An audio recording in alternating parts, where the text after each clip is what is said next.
No programa Por Brasília, a gente vai receber o professor Raul Cardoso.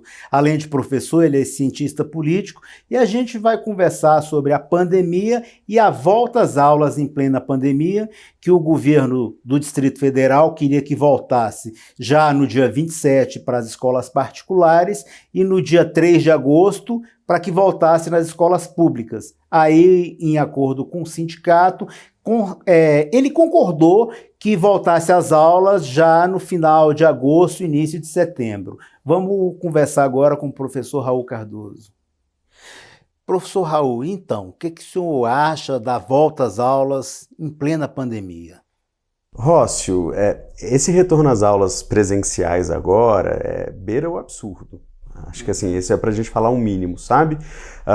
Se a gente for olhar a curva do contágio aqui no Distrito Federal, ela ainda está subindo, a gente ainda não chegou ao pico. Tem alguns estudos da própria Universidade de Brasília, né, que apontam que o pico de transmissão no Distrito Federal é agora no final do mês de julho, mas isso ainda é um estudo, a gente precisa de fato passar por ele para ter a confirmação.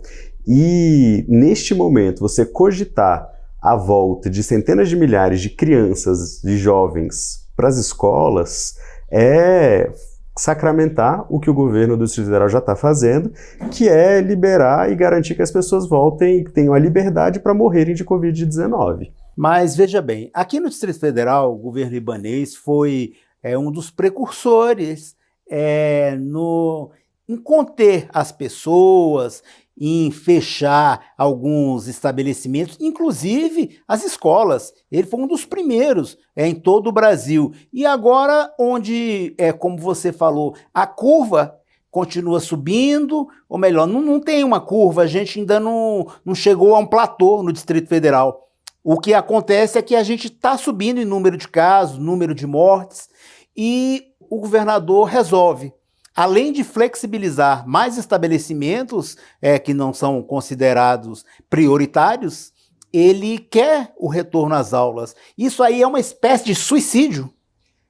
Bom, suicídio político para ele, sim, mas ele está decretando a morte da população, né? Porque assim, Rócio, de fato, se eu não me engano, o Ibanez foi o primeiro a decretar fechamento de escola. Sim. Ele não é o primeiro governador a tomar medidas contra a Covid, mas em relação à escola, ele, se eu não me engano, foi o primeiro, dia 12 de março, se não me falha a memória.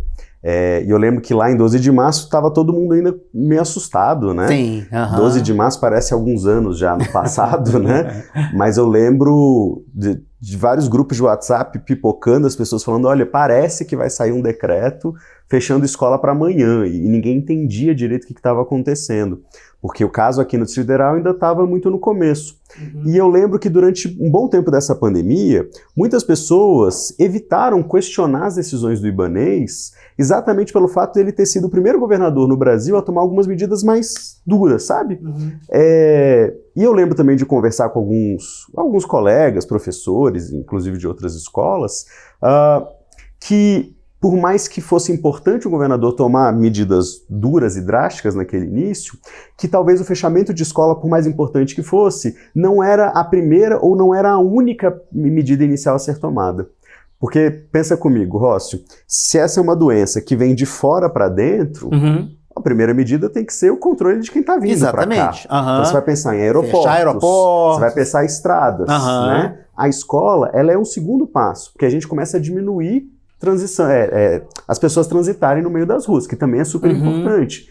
Então, assim, essas medidas não foram feitas pelo governo do Distrito Federal. Entendi. Raul, me diga uma coisa, o que você poderia falar para os pais e, de antemão, falar para o governo do Distrito Federal o que a gente poderia viver nesse momento agora de pandemia com o calendário escolar?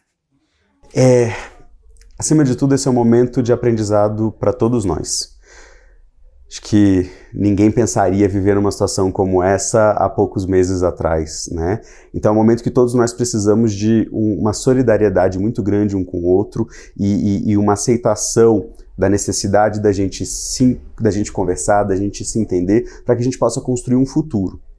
A volta às aulas agora, ela pode parecer uma medida que faça sentido, porque ficar em distanciamento é chato mesmo. Acho que ninguém mais está aguentando direito, né, Rócio? A gente vai ficando maluco de ficar em casa. Mas, de novo, a gente precisa definir muito bem quais são as nossas prioridades. Eu entendo que a vida, que a dignidade são prioridades na cabeça de qualquer um.